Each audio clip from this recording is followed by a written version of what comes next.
Welcome to The Bridge. Fun conversations on culture, life, and everything in between. Hello, everyone. Welcome to The Bridge. We are a show that connects East and West. My name is Jason. I am from San Francisco, California in the United States, although I am now living here in beautiful Wuhan, China, and you can call me by my Chinese name if you prefer, Shangguan Jiewan, and we are here today with... Alex Shu, that's me. Hi, Alex. And where are you broadcasting from? I am in the, what they call center of China. I'm in Beijing, everybody. Find us where you get your podcasts. If you like the show, then consider pushing the like button or giving us 5 stars. Suggestions, comments, anything you would like to share, email us at welovethebridge@gmail.com. We love the bridge. Today's topic is home delivery. I'd like to begin with a story. I used to live in San Francisco. I'd have all-nighters going to university. I was going to university at that time at 2 different universities, and I had a lot of all-nighters, and there was a place called Mr. Pizza. And Mr. Pizza was Bay Area's pizza place that was open 24 hours a day. So sometimes 1 a.m. it was time to order a triple cheese pizza with olives so that I could make it through the night and get ready for midterms or finals or whatever. When you were living in Boston or New York, did you order takeout there? I did a lot because it's the same situation because I was going to school when I was in the States as well. And it just, most of the days you just don't feel like you have the energy to cook whatever you want to eat. So you would have to just choose something from a very limited number of options that you could have. And just, the joy of food being served to your door, that's a very comforting feeling. So yes, I was a very loyal customer to the couple takeout places around my apartment back then. So you were able to get what kind of foods? What variety could you get in the States? Most of the time, just pizza. And actually, I try to order Chinese food a lot. Asian food in general, Chinese food, Japanese food, Korean, Indian, a lot more than other cuisines. I don't remember ever ordering a burger home or a steak or anything else. I felt like, I think I've only ordered either chicken or pizza. Other than that, it's all Asian food. Yeah. Pizza is the primary historical deliverer in the United States. It's pretty easy to get pizza pretty much anywhere in the States. Where my mom lives, Oakdale, California, they have little trucks that say Domino's parked in front of the Domino's place. And so in front of Pizza Hut, they have little trucks that say Pizza Hut parked in front of them. It's like their own squad of vehicles ready to deliver pizzas all over Oakdale. But in larger cities, you get a little bit more variety, but you call them directly. You usually call them on the phone. Some of them have apps, and then they will deliver. Fairly convenient if you don't mind getting those kinds of things. My experience has been most people will go to what we call a drive-through, and in the United States, they have a lot of fast food restaurants like Taco Bell, KFC. They have drive-throughs where you just bring your car around the side of the restaurant and queue, and then you pick up your own food, and then you just bring it home on the way from work or whatever. Do they have a lot of those on the East Coast too? Not as much as the city I lived in. I remember we would have to go out of the city a little bit in both Boston and New York to go to any drive-through restaurants. But this is when the first time I went there, I was like, as a Chinese person, as someone who's not a New York native or Boston native, I was like, this is so nerve-wracking because I have to talk to someone through that little, the telecom thing. Take your order, please. I was like, I don't understand what you said. It's that they usually speak really fast, and then I don't know what to. 3 cheeseburgers, got in a box of French fries, and a soda, right? By the way, that was really good. Were you just covering your mouth? That was really good. Thank you. Yes, I was. I was just using my mouth. That was very good. It sounds like that. It sounds exactly like that, and a little worse. I was like, I don't understand. Yeah, actually, sometimes it's just static. Yeah. Is that right? And then these I think they might be tooling with the people. They could be. I mean, if you take orders like that for a whole day, you might as well have some fun. But you're bored out of your mind. And you just start messing with people in the drive-thru. Yeah, I feel like if I go to a drive-thru, I just have to be okay with whatever I'm going to get when we drive to the window when they deliver the food, regardless of what I try to order. Whatever I get, I was like, okay, I'll take it. Sure, that I ordered 3 double cheeseburgers for myself. Yes. You just described my lunch. That's amazing. How did you know? I have 6 cents, Jason. I have 6 cents. That's amazing.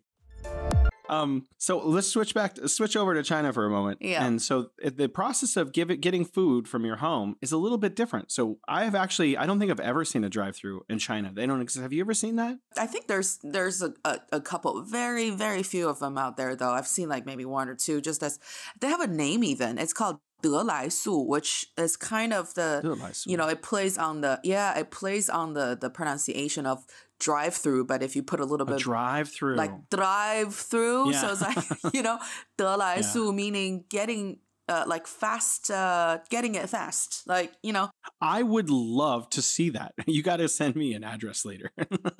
I'll look it up and send it to you. I might go myself as well. That would be fun to see how the language of Chinese is gonna sound like through that little telecom thing. I think I have a vlog I need to do coming up. So how do people get food delivered to their home in China? What's the process? Well, right now it's as simple as picking up your phone a couple clicks away, and 30 minutes later your food is at your door. And it could be from any restaurant. Yeah, I use an app called Ele.me. I know that a lot of people use Meituan. Yeah, but I don't feel like using 2 apps, and a lot of people are like, oh, but Meituan has this and Meituan has that. I'm sure it does, but I'm just like one of those people. Once I find one way to do something, I'm like, that's the way that I'm gonna use. So I figured out how to use Ele.me first, so I just use Ele.me, and yeah, it does deliver within 1 hour. A lot of food does deliver in 30 minutes, but I don't always want what's just right around me. I live in this district in Wuhan called Hanyang, and it's like the bedroom community. So Beijing has Daxing, and Wuhan has Hanyang. It's not as densely packed with everything you want in one place. So it's a little bit more spread out. So if I want like really good pizza, or I want like Indian food or something, I have to wait a little bit longer. I'm a little bit more spoiled than you are. I live in the Beijing's got so much of everything. Yeah, and I live in Sanlitun, so I have a lot of options around me. This is like a world cuisine hub. With that, I can have the luxurious option of just saying 30 minutes delivery, and I could just look at all the restaurants that are going to send the food to my door within 30 minutes. Well, yeah, you do definitely live in like the hub of like restaurants, and like kind of people think of like downtown as usually the place where the tall buildings are, which is like Guamao, but like Sanlitun is like the cultural downtown of Beijing. Yeah. We have way more stuff over here. You know, what's really interesting about Ele.me that I find is you don't just have to order food. I mean, I can order food, but I can also like order office supplies, for example. So if I need like books and pens and markers and highlighters or whatever it is that I need, like it will actually still deliver that within 45 minutes or an hour to my home. And so I have the convenience of never really having to leave my home unless I want to go for a walk. Yeah, that's the thing a lot of people, because I actually started using Ele.me back in 2011 and 12 when I was in college. But back then Ele.me was like... I think you're ahead of the curve a little. Yeah, it wasn't a huge app yet. It was mostly built for, college students to order meal pretty quick, and it was serving just that a little block of the city. And when I came back, it became this huge thing. And I'm actually looking at my phone, because a lot of people think of Ele.me, including Meituan, actually as just a food ordering, like food delivery app. But it has groceries. It has specifically just dessert and beverage. And medicine. I found that to be like super helpful whenever I'm like not feeling too well, I don't want to go outside, or if I'm actually hurt, twisted my ankle or something, I just order that, and then the medicine gets here really quick, because they don't have to prepare it. They just pick it up and bring it to your door. So that really brings a lot of convenience. It does sound incredibly convenient. When you're sick, you don't want to go out. Maybe you and your partner are sick at the same time. Neither of you wants to go out. And it's like, okay, no, you go out. No, you go out. But if you could just have all the medicine delivered, then... Also, but it would be a little scary, right, for the delivery person. Oh my God, look at this huge bag of medicine. I do worry about that. I perspective. do worry about that. I need some gloves. Yeah. The mask, double mask. I know. I mean, even before COVID. You know, I found this is really strange. A couple years ago, I could walk into like a medicine shop or order online. I could get ibuprofen. I use it for like back pain and neck pain and stuff. Mhm. And I found out after I moved here, I was like, oh, I'm out of ibuprofen. I need to order some more. That you actually need to register that you're ordering ibuprofen now because it can be used to break a fever. Yeah. And like the government wants to make sure, this person might have COVID. So you have to actually use your real name and like Your ID. log in really properly and show your ID and stuff to get it, which makes a lot of sense to me. But it's, and actually it's really convenient maintaining this zero COVID breakout thing that's going on, which is fantastic.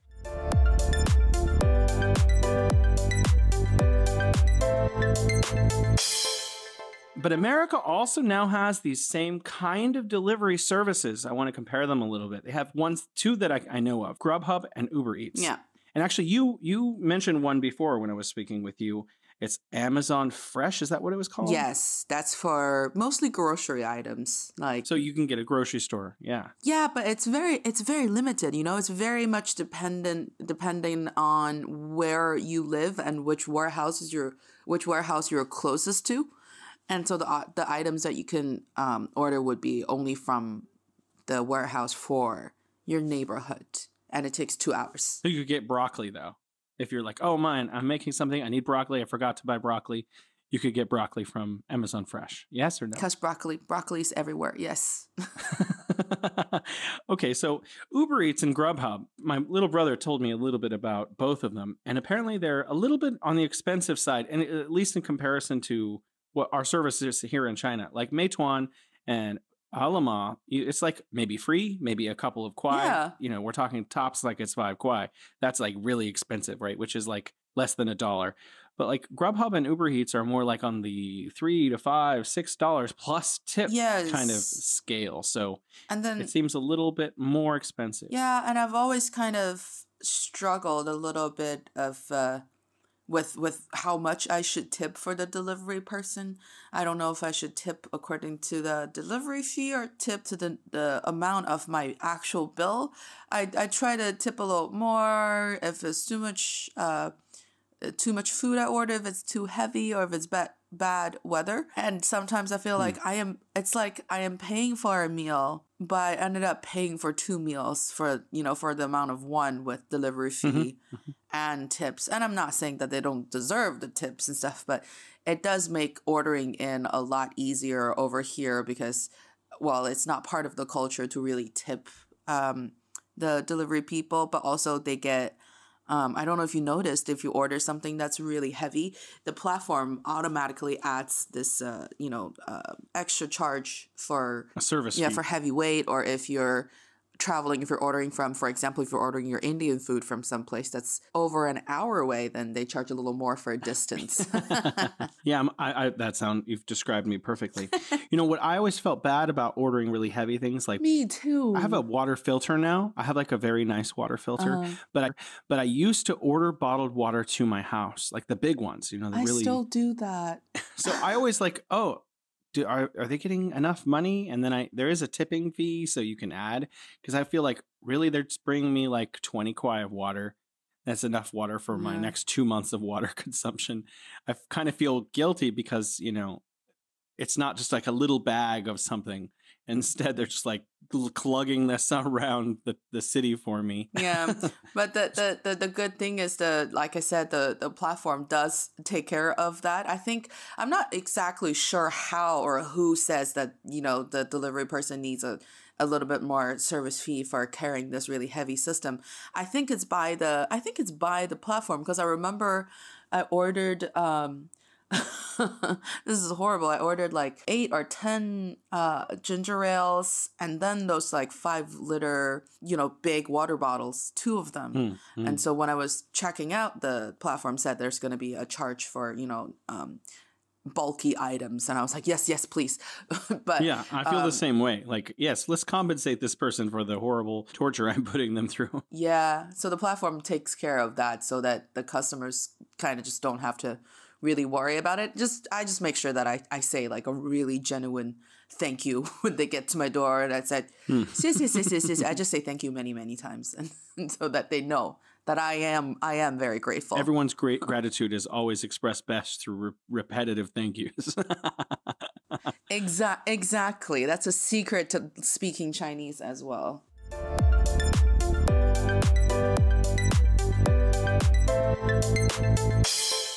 So, one thing that's really similar is actually sending flowers in the US and China. So like if I want to send flowers in the US, it's a similar process. But the difference is I would call the flower store and give them my credit card information. Whereas here in China, you could just open an app and do it right there. Have you ever received flowers here in China? I have, but not sent to my workplace. That was kind of my fantasy always, like in the movies when you go into your office and someone comes to you and say, here, Ms. Xu, there's a flower sent for you with a card and stuff. But I did receive flowers that was booked on Ele.me. I think it took them like an hour, and it was a very beautiful bouquet. But when you were talking about having to call the flower shop and stuff, that was actually one of the things that made me super nervous when I was in the States, at least, because I would always have to make phone calls. And I'm always kind of worried that I'm not gonna make it very clear where I am. And there's a lot of things to clarify.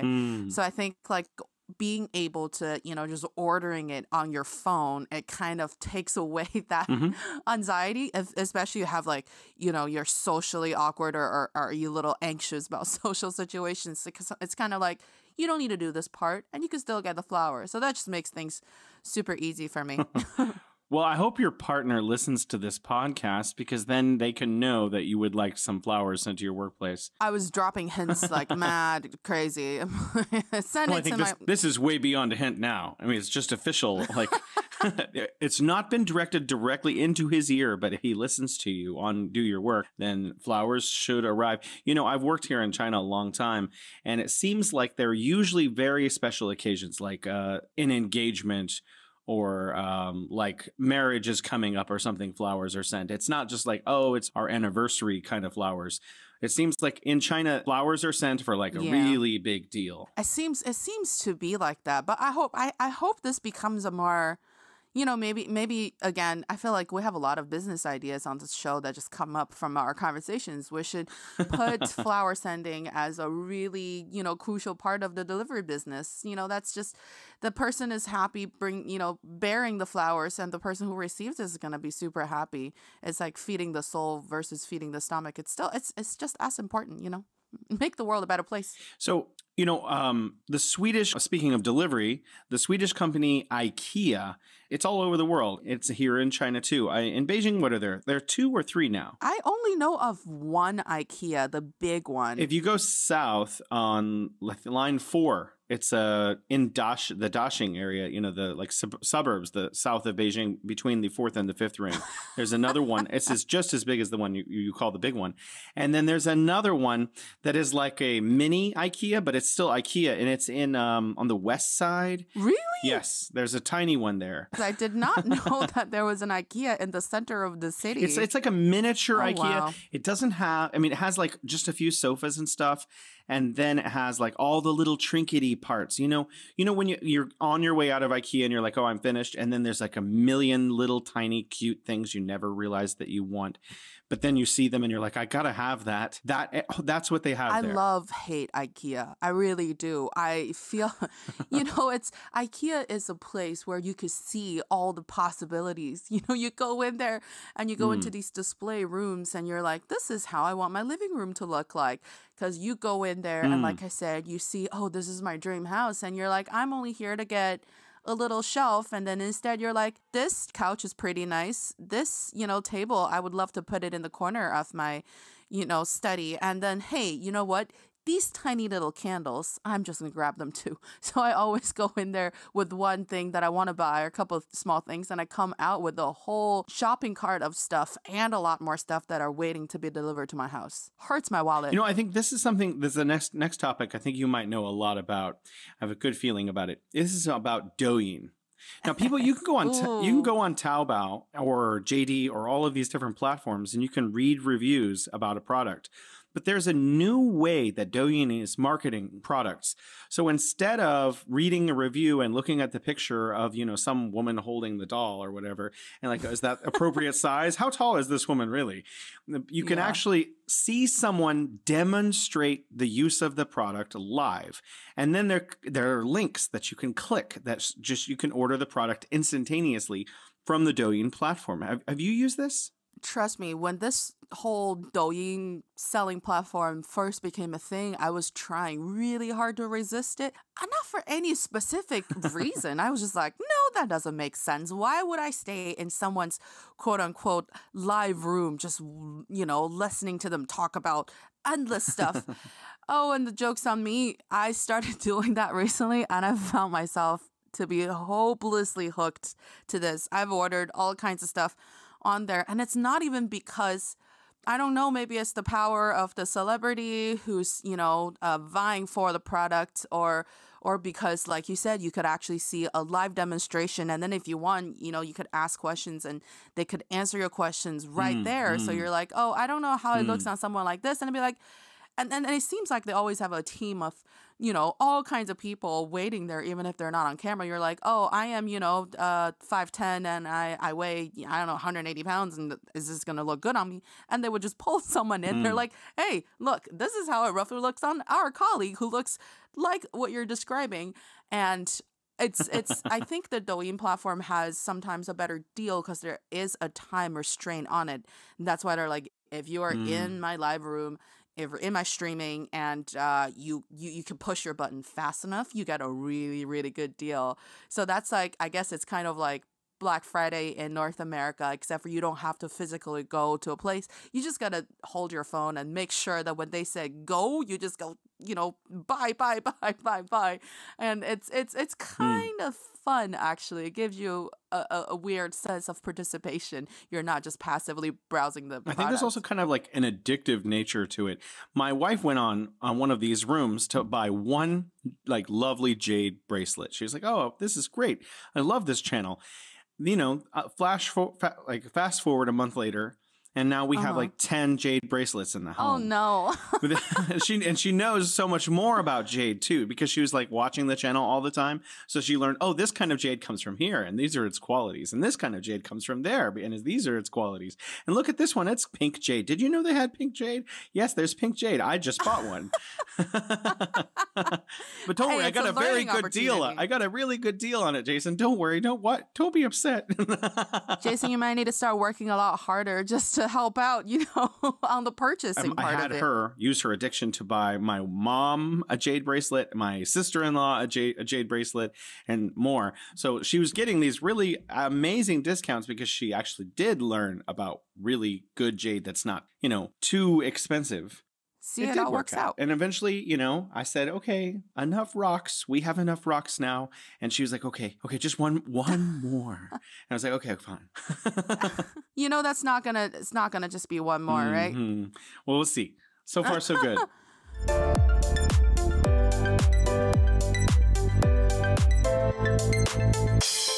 You know, I think that's kind of universal. I have heard of some other languages, they don't actually count like with numbers 1, 2, 3, 4, 5, 6. They have like 1, 2, 3, 4, many. So like in order to say many in some languages, you just say like many, many, many. Okay, well, how many is a billion? That's at least 4 manys right there. What language is that? Now, I'm going to have to look it up and get back to you, but I remember explicitly at least being anecdotally told about this other language. Yeah, let's switch platforms a little bit. jokes. So we've been talking about Ele.me and Meituan. These are primarily like, firstly, before I move on, I'm sorry. If you're a shop, if I'm a shop and I sell anything, I can put it on Ele.me. So all the kinds of shops that you can imagine, pretty much everything around your home for a few kilometers is going to be covered. Almost every single kind of thing that you can imagine, and you can get that fast. You could probably buy a phone like right on Ele.me if you looked hard enough. But there are other services. They're called JD and Taobao, and I think there might be some others as well. And these are very similar to Amazon. Yeah. So when is the difference? When would you not use Ele.me? and Meituan? And when would you use JD and Taobao? I will say that Ele.me and Meituan, as many categories of products as they have on their platform, it's still more for they're primarily for food, something that you will immediately consume and something that's, you know, reasonable to be delivered on a scooter. But if you're looking at other products that are more complicated, or things that are either bulkier or things that are not for daily consumption, for me, I use JD and Taobao very differently. And again, I wanna really broadcast what Taobao and JD are to whoever that's listening, because if you think about, you know, the equivalent to Taobao in the US, someone would say it's eBay. Some say it's Amazon. I'm like, actually think about, like, if Amazon, Craigslist, and eBay had a baby together, that would be Taobao. Like, Taobao covers literally everything. Everything. You want to find a wedding planner and you don't know anyone? Go on Taobao. They have it. What, really? You can hire people on Taobao. Oh my God, yes. I have never heard of that until today. Yes, there are shops. Shops of people. There are all kinds of services. That's amazing. That sounds so weird, but that sounds so. But it's all kinds of services are available. I guess Craigslist is kind of like that, right? Right? It's just that there's no shop. There are no shops. There's no so-called customer service on Craigslist. You're just responsible for whatever you purchase or exchange with the person you're talking to. I've had my fair share of Craigslist nightmare myself, but Taobao is really, like, if you just need something that is not in a physical shop, or you don't want to go to a physical shop, really just be wild and bold about what you are trying to get, and you name it, Taobao probably has it. And this is not hyperbole. This is a reality. Taobao is just everything. Because it's so, you know, massive, it covers so many different kind of grounds.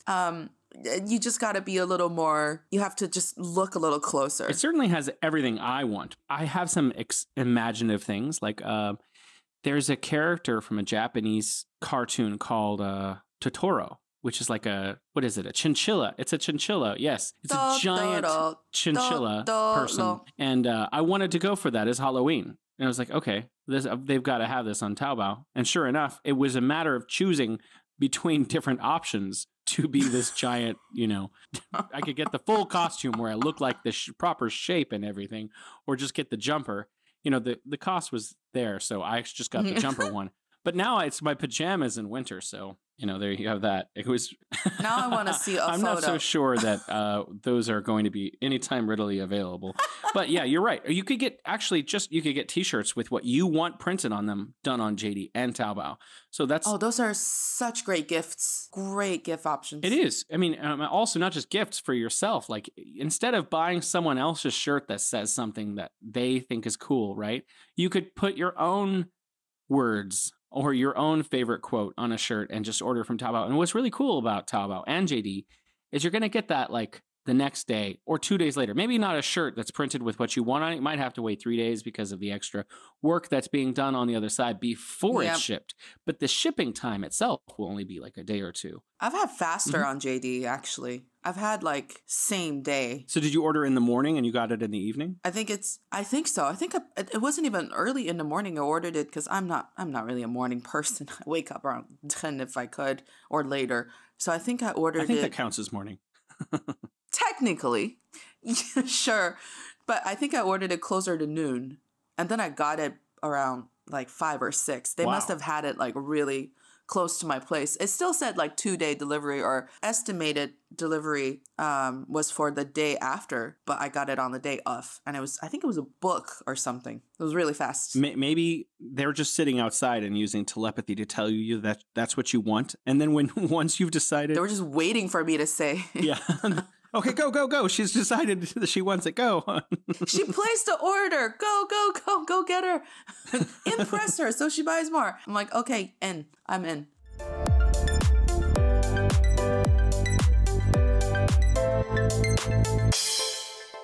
There are also malls. This is one thing I find really fascinating and convenient about China. If you're not interested in delivery and you like going out and going to malls, you can. And there are malls everywhere. There are these huge super malls all over every major city in China. So, and every neighborhood has its own huge super mall that's like at least 3 or 4 stories tall with a movie theater, and like there's just hundreds of shops. They're all magnificent. They are all magnificent. It's really amazing.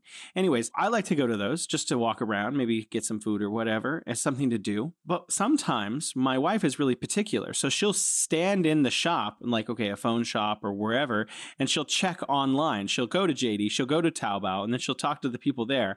And then she can find the absolute cheapest deal. Do you have it the same price in the shop? Okay, we can buy it there. If you don't have it in the same price, we can look at the phones physically in person and then just order them. Hey, guess what?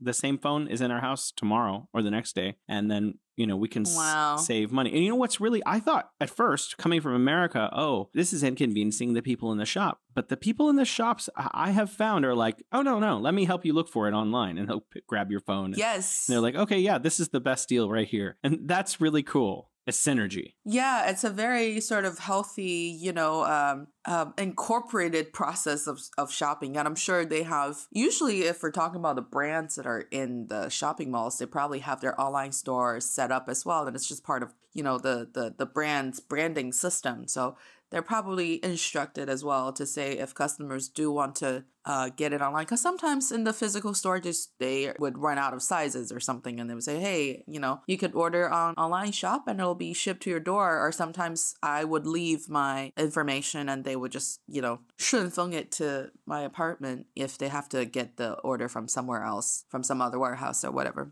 And what is 顺丰? 顺丰 is I'm trying to think of if there's a similar service in the States. So think of it's kind of like the UPS, FedEx, but it's so cheap it's almost next to nothing. So is this like a state enterprise like UPS? You got me with that question. I'm not sure. I don't think they're not state for sure. It's a perfect introduction to the next topic I wanted to cover.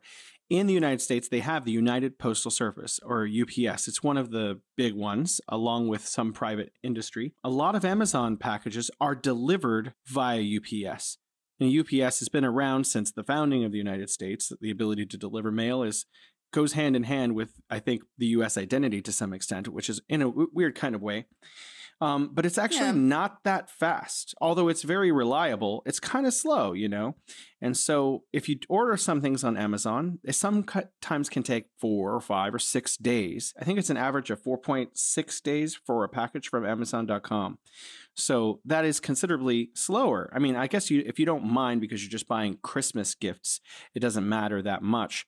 But convenience of being able to get things on JD and Taobao in a day or two, or the ability to get food delivered immediately, I think I would have a little bit of trouble adapting, reverse culture shock. They say you get culture shock you probably will. Going one way. And if you go back, then you might get culture shock. Oh my gosh, this is what my own country is like. It would be like really weird if I was like back in the States and I ordered something and 3 days had passed and it's like, where's that thing that I ordered? I swear I ordered it. Is there a problem? The bigger shock is going to come from what we were talking about earlier. Because for me, at least, if I order from places like JD and Taobao, it's something I do need. But if it's a day late or 2 day late, it doesn't affect me too much. But things that I order on Ele.me or Meituan, I'm just like, those are usually things that I need to just get it into my system this very moment. And imagine, Jason, if you go back to the States and at 11 p.m. and you just want something hearty and comforting to eat. And you're not going to have that option. That's probably going to be harder than waiting an extra day or two for a parcel to arrive, I think. Yeah, I think you're right. And I think most people's solution to that, I mean, the actual real solution is that they get in their car and they go drive down. I mean, you lived in New York and that's not the case. So I'm not sure what you just go stroll out on the streets or something and look for something that's open. But in like a small town where my brother and my mom live, it'd just be like get in the car and drive down to Taco Bell and wait in the queue to have someone talk like do what you want burrito to maybe you get your order right, maybe not. But hey, you got something right. And that takes a little bit longer. So many extra steps. Yeah. Yes, absolutely. I wanted to talk about the actual process of things being delivered to the home. So in the United States, people have the package dropped off at their front door. And sometimes things can be stolen, or sometimes, maybe people might have a very large box to put things in. I haven't seen that personally, but look, I've seen a lot of YouTube videos where people steal their boxes off of each other's porches. Oh. But the process here in China is different. But people have like a place for mail to be delivered, but they don't typically use that. Instead, outside there are these boxes, sometimes called hive boxes, which are like these metal boxes that open by using a QR code or punching in a code that you get on your phone. And if you get things delivered, you can have the delivery person put them into this box. So if you're at home, it can be brought directly to your home, or if you're not home, they can be put in these boxes. What has your experience been with these? Well, I'll talk about my experience in both countries, actually. When I was in New York, I've had really weird, stories, because I was living in this sort of condo building. So all of the packages, when they arrive, the delivery person just the USPS person just kind of puts it on this little table if it's small enough. And there are 3 families living in that condo, and nobody else goes in. And so I would look up on Amazon and says your parcel has been delivered, and I'm like, I don't see it. I don't know where it is. And then the next morning, our package would reappear on that little desk, but it has been opened and resealed with a blue tape. And we were like super freaked out. We're like, we don't know what. They didn't take whatever that's inside. Again, it was a book. It was a book again. And they didn't take it out of the envelope. They didn't do anything to the book, but they just opened it and resealed it. I was like, did you maybe open it by accident or whatever? But it was also kind of weirding me out to think about confronting the neighbors. So I just kind of let it slide, and it happened a couple of times, and it just gives you that little that feeling. And then I came back, I was like, oh wow, these little magic boxes, and they have it pretty much for every residential compound now, where because the delivery person always calls you. They call you when they're at your door and then say, hey, your package is here. Are you at home? If you're not home, where would you like me to leave it? And when they put it in a hive box, I was just like, this really solves all of my problem, because I am paranoid from thinking that my packages are going to be either stolen or opened by somebody else. And, it's not even about the money. It's the feeling, it's that kind of paranoia that just stays on your mind. But these hive boxes, you get a message, you get a call, and you know that the package is in the hive box, whatever. And they have different sizes. They have the smaller ones. They have the big ones in the bottom, where even if you order something that's bulky, you could put it in the big cells in the bottom. The only one time I was a little worried was I ordered the hairy crabs, and I was like, I don't want you to put that in the hive box, because I want the crabs to stay alive. They were alive. They were okay. But other than that, it's such a great invention. Oh my God, I think it served so many people. It helped a lot of people with their schedules.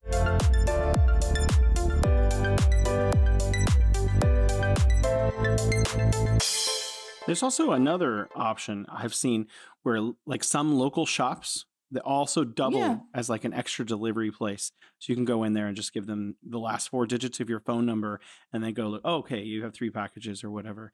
I only say 3 because my wife shops for a lot of stuff. That's not me.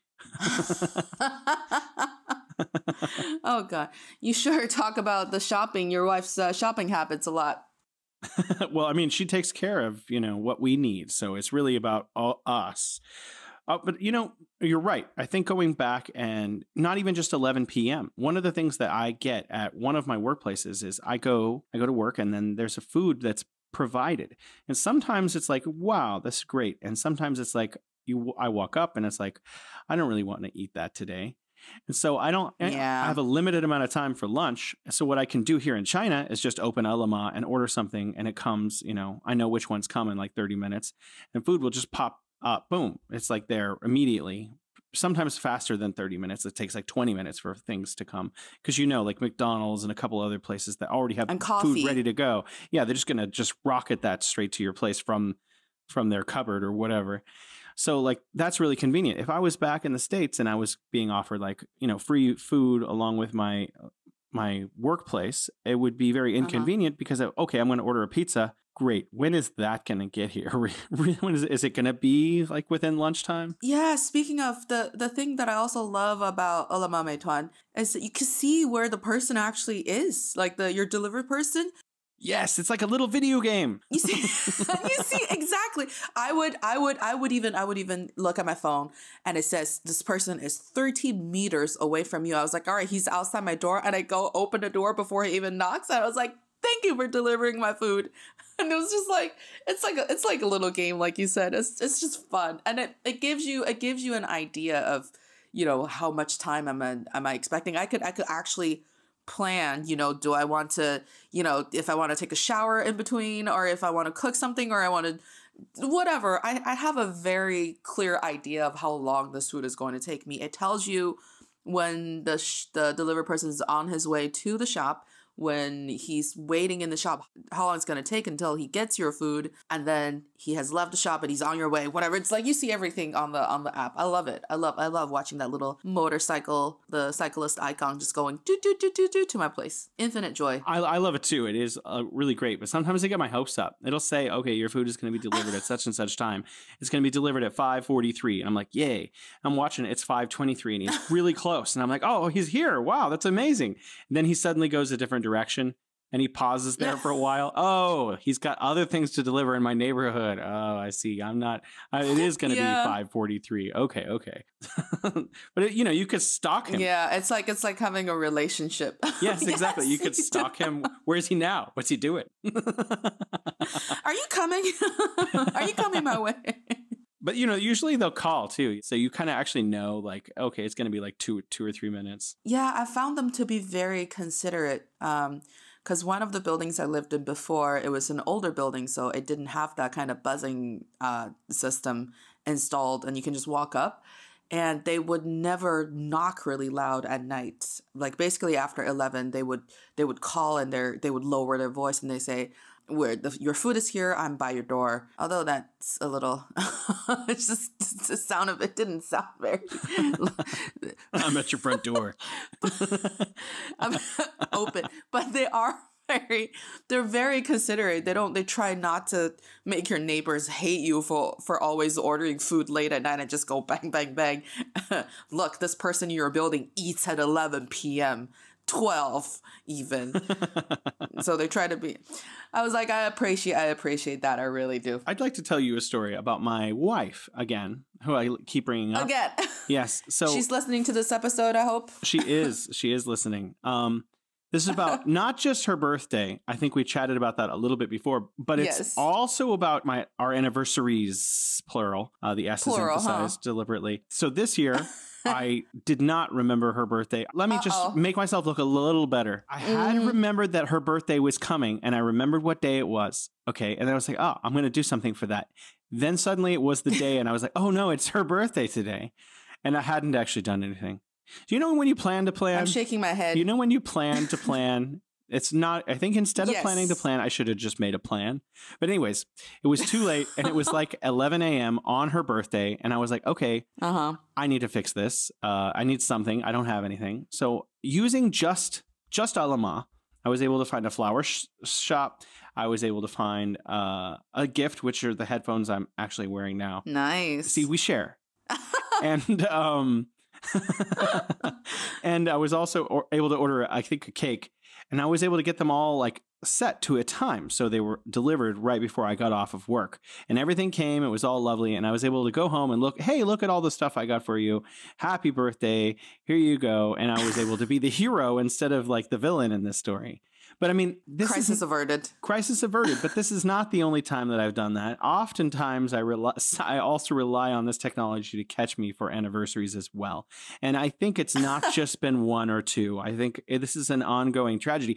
Now, this is a cliche in American TV shows. It's the cliche of the man who doesn't remember the special day. Imagine how many tens of millions of relationships could be spared. Saved if there was just better delivery options so that you could just get everything. Yeah. we could save the world. Yeah, we should call Ele.me could save the world. We should call the CEOs of Ele.me and Meituan and say, hey, there's so much more about your apps than just delivering food, than filling people's stomachs. You're actually saving relationships. Yeah. Good for you guys. Great cause. I want to ask you, when you're ordering, I don't know if you read Chinese as well, or when you're ordering. Not really. So when you're ordering on Ele.me, how would you do you take a screenshot and scan it in WeChat to translate, or wow? How do you do it? Well, firstly, I can recognize like a few hundred characters, the most common characters. Actually, maybe, I see. So I can usually tell what something is from like one character in the word.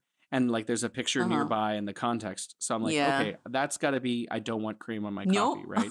Yeah, exactly. Okay. I don't want cream on my coffee. One time, okay, but doesn't always work. I actually was trying to not order cream on my coffee 2 weeks ago. And I think I turned it to soy milk. So actually, it doesn't always work. But you're right. If you want to, and you're a foreigner, you can just take a screenshot.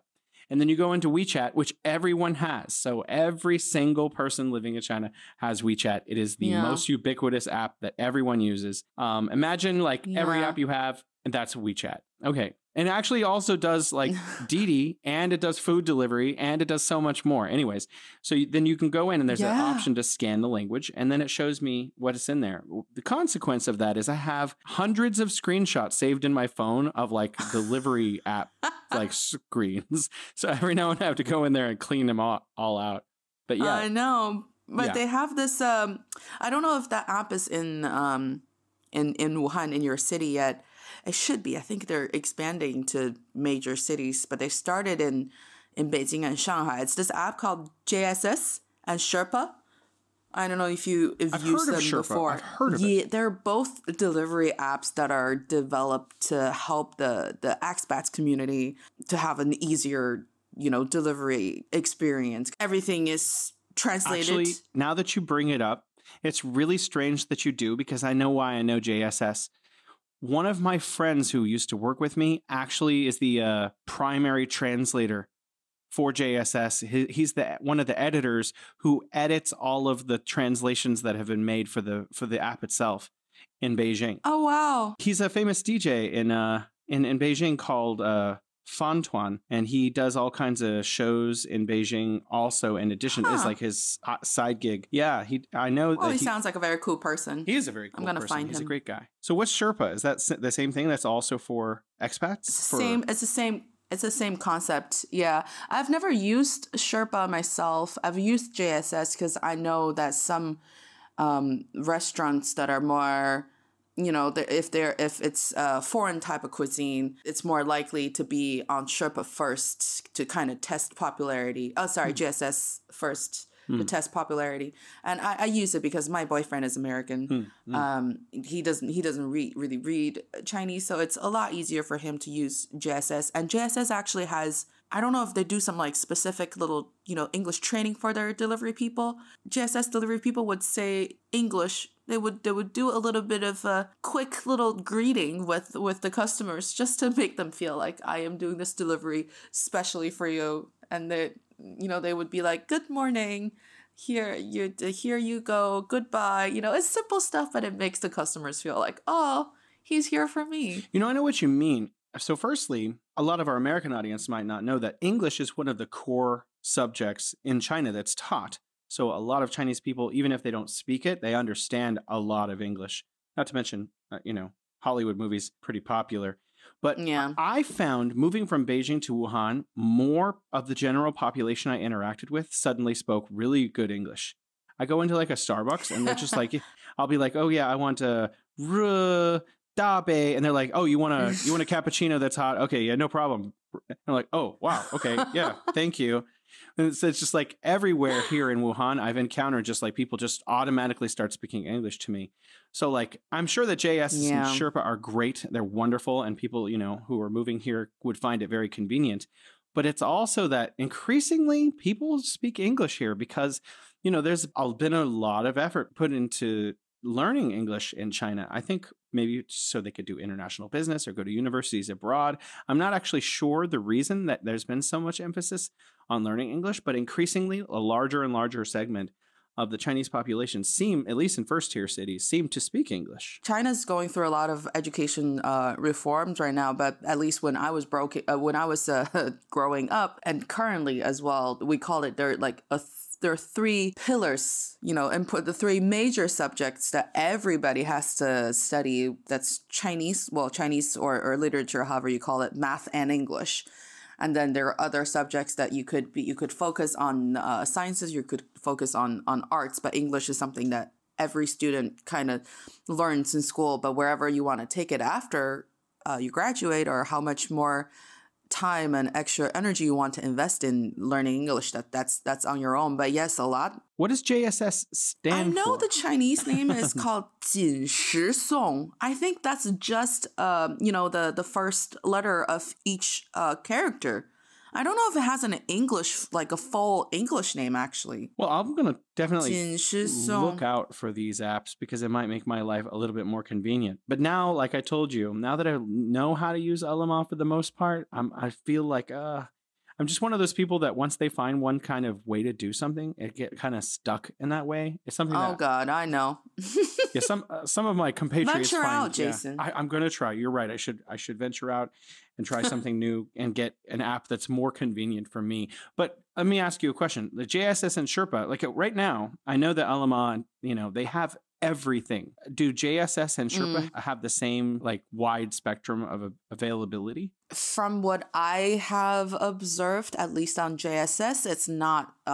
It's not the range. The number of restaurants that are on JSS is sort of significantly smaller than what's available on Ele.me, because I think the delivery fee on JSS is a little bit more expensive than Ele.me and Meituan. I think probably because they spend a little more money on training their staff or making sure they could, get the right. Oh, also for JSS, I think they do some sort of a special, not a special, but it's like a designated delivery person for your order. Because we've had the situation where we ordered from two places.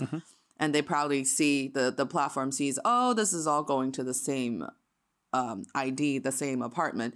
So it was actually this one delivery person from JSS bringing both orders from two different places to our door. So not as many restaurants sign up for that, I guess, because you do have to pay the platform a little bit more. But it offers a different group of selections for different types of food. So I'm not like you. I have all of them. I have Meituan, I have Ele.me, I have JSS, whatever else I have. I have Luckin, I have Starbucks. I have all of these ordering apps on my phone. You don't even need Starbucks. You can actually just use WeChat. And if you scroll down, it just pops up, and WeChat is what? WeChat has Luckin and Starbucks. You just need to download it inside of WeChat, and you can order Starbucks and Luckin from inside WeChat. Oh, the little apps. It's one of the micro apps. The micro apps, that WeChat has. It. Yeah. Inside of it, it actually has them. So I do a lot of my ordering from within WeChat for like coffee and stuff also. Although I can also order. Does it automatically translate everything into English if your language on WeChat is English? You can download it in English. You have to actually specify when you're downloading, and then you get Starbucks I see. in English. But I also order on Ele.me, and it also has Starbucks on Ele.me, so I can also Or that's why I have to take screenshots, because sometimes I'm not in WeChat. And the whole swiping and then going into the other app, such an inconvenience. Oh no. Oh God, we're so spoiled. Yeah, really. Where like everything is at our fingertips, and we just always want more. It's amazing that you mentioned that they're new apps that are. I'm wondering if you speak French and you live in China. Is there a special app for you to order food, or you just have to learn Chinese, or you can use English on Sherpa and JSS? Because there's just so many options that are so convenient in China that make life here maybe a little bit too convenient, which makes me think that after we get off of this podcast, I might need to go for a walk outside. Just to see the world yourself instead of through your phone. Yeah, exactly. It has been wonderful talking to you, Alex. Likewise, Jason. This is helping me look at my life in a different perspective, almost. Maybe it's another kind of therapy beyond your work. See, you're surrounded by therapists.